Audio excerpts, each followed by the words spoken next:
नमस्कार किसान भाइयों और बहनों, आज हम उपस्थित हैं कृषि विज्ञान केंद्र राजगढ़ में और हमारे साथ सर है डॉक्टर लाल सिंह सर, कृषि वैज्ञानिक।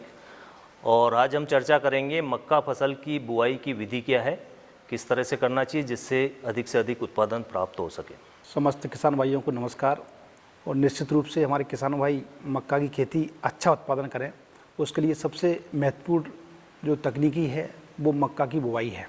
क्योंकि ज़मीनें सभी प्रकार की अनडुलेटिंग टाइप की रहती हैं, तो उसमें सबसे जो महत्वपूर्ण है मक्का की बुआई।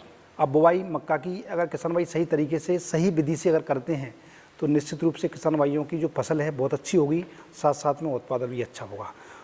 तो इसमें सबसे जो महत्वपूर्ण विधि है, आधुनिक विधि जो चल रही है, वो है डिबलिंग विधि। डिबलिंग विधि में जहां आपको बिल्कुल एक एक बीज और बिल्कुल सीधे बिल्कुल उचित मात्रा में और सही दूरी पर बीज गिरता है। और इससे सबसे खास बात यह है कि चूँकि बीज बहुत महंगे होते हैं, संकर बीज होते हैं, तो बीज की मात्रा प्रति हेक्टेयर बहुत कम लगती है। लगभग 8 से 10 किलोग्राम बीज प्रति हेक्टेयर की दर से लगता है। और इस प्रकार से अगर अगर बुआई करते हैं मक्का की तो निश्चित रूप से हमारा उत्पादन बहुत अच्छे से होता है।